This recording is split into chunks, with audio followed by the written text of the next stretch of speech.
सबसे पहले पूतना नाम की राक्षसी है जो भादवा चतुर्दशी के दिन आकाश मार्ग से मथुरा से गोकुल आई है। और भादवा चतुर्दशी का ही दिन था जब बाबा नंद थल मार्ग से, सड़क मार्ग से गोकुल से मथुरा गए।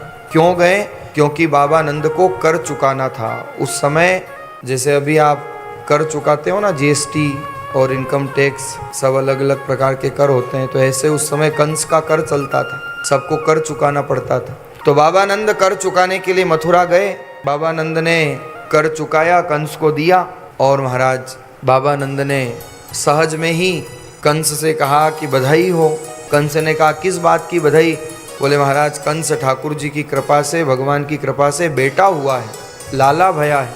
कंस ने कहा वाह वाह बाबा नंद वाह, बुढ़ापे में और लाला, बुढ़ापे में और बेटा। अरे आपको बुढ़ापे में बेटा हुआ है, बधाई हो बधाई हो। आपके बेटे का कोई शत्रु न हो, और अगर शत्रु हो तो उसका सत्यानाश हो।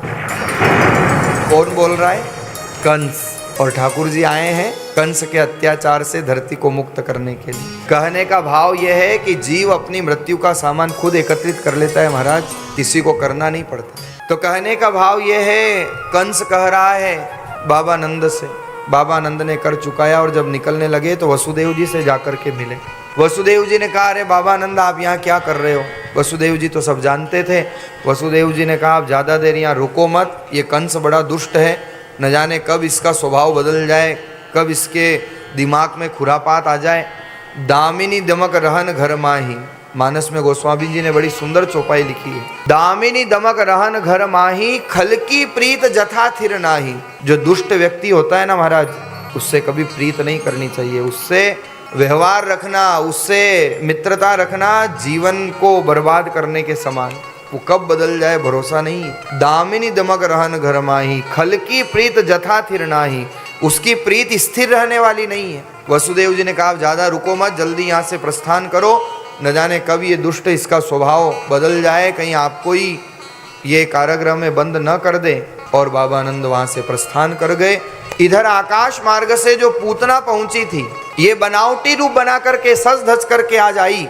अब बाबा नंद के आंगन में तो बधाई लेने वालों का तांता लगा हुआ था, कई जगह से मेहमान आ रहे थे, लोग आ रहे थे, तो किसी ने पूतना को रोका भी नहीं। ऐसा सुंदर रूप बना करके ये आई थी। तो महाराज सीधे जाकर के इसने जिस प्रकोष्ठ में कन्हैया विश्राम कर रहे थे उसमें ये पूतना प्रवेश कर गई।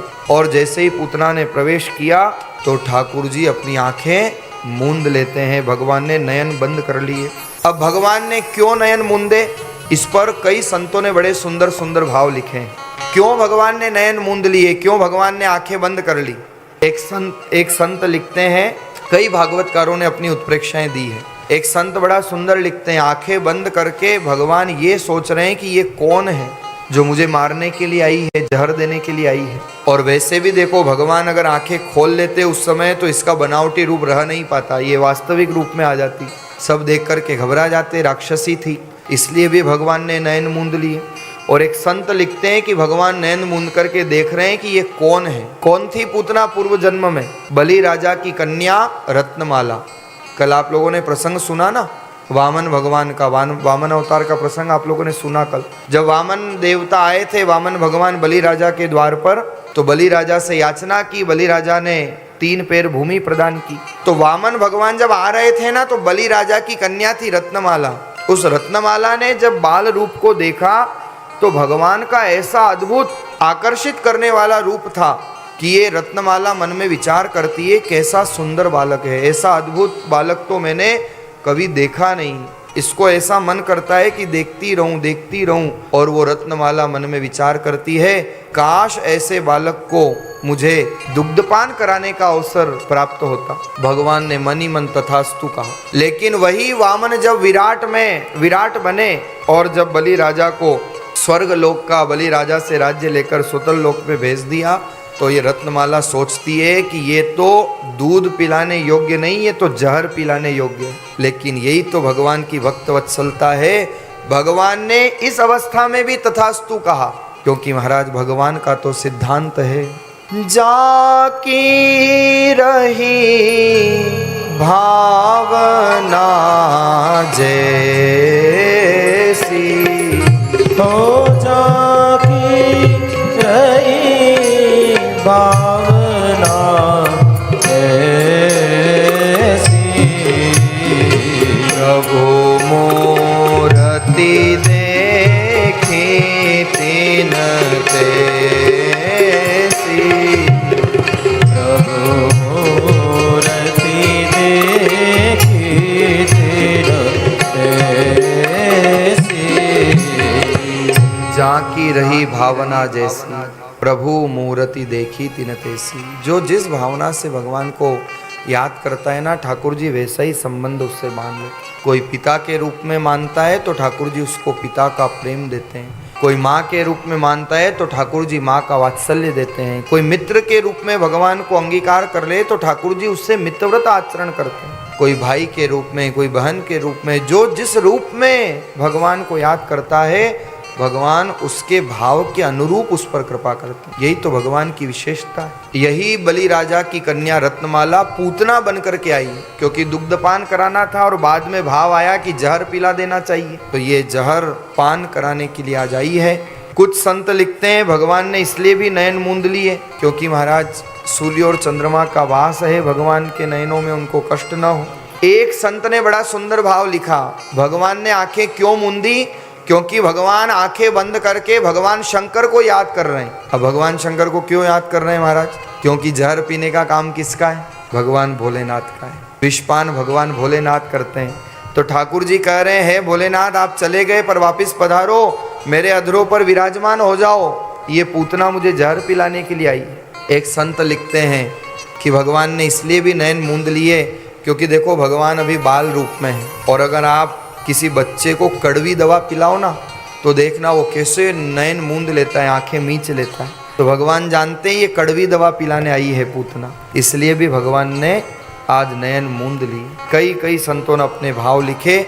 आंखें बंद थी भगवान की और ये पूतना कन्हैया के प्रकोष्ठ में प्रवेश करती है, कन्हैया को गोद में लिया और जैसे ही दुग्धपान कराने के बहाने जहरपान कराने लगी, आज भगवान ने पूतना को कस के पकड़ा और जब पकड़ा तो ये चिल्लाती है, मुंचताम मुंचताम मुंचताम, अरे कन्हैया छोड़, अरे छोड़, अरे छोड़। भगवान ने कहा, पूतना तूने रॉन्ग नंबर लगा दिया। अरे मैं तो किसी को पकड़ता नहीं हूँ, और एक बार अगर किसी को पकड़ लूँ तो जन्म जन्म तक फिर छोड़ता नहीं हूँ। भगवान ने ऐसा पूतना को पकड़ा, ये अपने वास्तविक रूप में आ गई, ऊपर का श्वास ऊपर, नीचे का श्वास नीचे। और महाराज दुग्ध पान करते करते भगवान पूतना के प्राणों का पान कर गए, पूतना को मौत के घाट उतार दिया।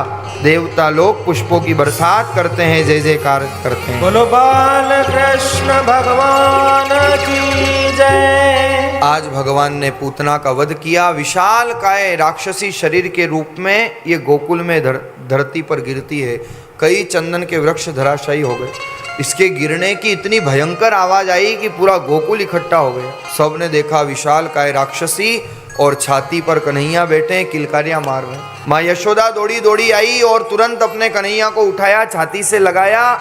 माँ यशोदा सोचने लगी, अच्छा रहा ये राक्षसी मेरे कन्हैया पर नहीं पड़ी, नहीं तो न जाने आज मेरा क्या होता। अब माँ यशोदा को क्या पता कि कन्हैया उसके ऊपर पड़ा है, वो क्या कन्हैया पर पड़ती। लेकिन भगवान आज पूतना वध के माध्यम से अविद्या का वध करते हैं। ध्यान रखना, इन प्रसंगों में, बाल लीलाओं में जितने जितने राक्षसों का भगवान ने वध किया है, जीवन की असत वृत्तियों को उनके माध्यम से भगवान ने समाप्त किया है। क्या है पूतना वध? ये अविद्या का वध है। रामावतार में राम जी ने सबसे पहले ताड़ का वध किया, अविद्या का वध। कृष्णावतार में सबसे पहले भगवान पूतना वध करते हैं, ये भी अविद्या का वध है। क्योंकि जब तक जीवन की अविद्या नहीं जाएगी तब तक ज्ञान में प्रवेश करने का सौभाग्य प्राप्त नहीं होगा। पूतना को आज भगवान ने मौत के घाट उतार दिया।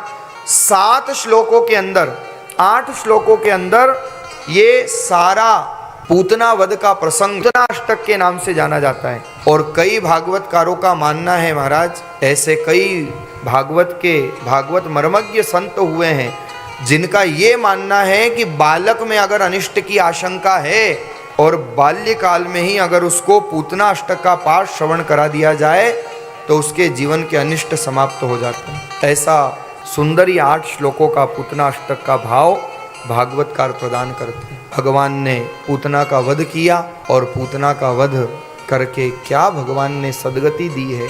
कहाँ मिलेंगे ऐसे ठाकुर? अरे जो जहर पिलाने के लिए आई थी, भगवान ने उसको क्या स्थान दिया? जो स्थान भगवान ने अपनी माता को प्रदान किया है, वो स्थान भगवान ने पूतना को प्रदान करके और पूतना की सदगति की है। क्या व्यास जी की कलम चली है। व्यास जी वर्णन कर रहे हैं, अहो बकीयम स्तन कालकूटम जिंघान सयापा यदप्य साध्वी लेभे गतिम धातृचिता ततोन्यम कं वा दयालुं शरणं व्रजेम कं वा दयालुं शरणं व्रजेम। क्या सुंदर भाव है महाराज। अहो बकीयम, ये बकासुर की बहन थी पूतना। अहो बकीयम स्तन कालकूटम, जहर लेपन करके आई थी। जिंघान सयापाय यदप्य साध्वी, लेकिन धन्य है ठाकुर जी। लेभे गतिम धातृचिता ततोन्यम, जो एक धात्री का स्थान होता है, एक जन्म देने वाली माँ का स्थान होता है, भगवान ने वो पूतना को प्रदान करके सदगति की है। कमवा दयालुम शरणम व्रजेम, कहाँ मिलेगा ऐसा परमात्मा, कहाँ मिलेगा ऐसा ठाकुर। पूतना वध के माध्यम से भगवान ने यहाँ पर अविद्या का वध किया। इसके पश्चात सुखदेव जी महाराज वर्णन करते हैं कि बाबा नंद भी लौट करके आ गए तुरंत, और जब पता चला कि ऐसी घटना घटी है तो बाबा नंद और माँ यशोदा इस पूतना वध के बाद खूब दान पुण्य करते हैं, खूब परोपकार करते हैं, खूब सेवा करते हैं, स्वस्ति वाचन करवाते हैं।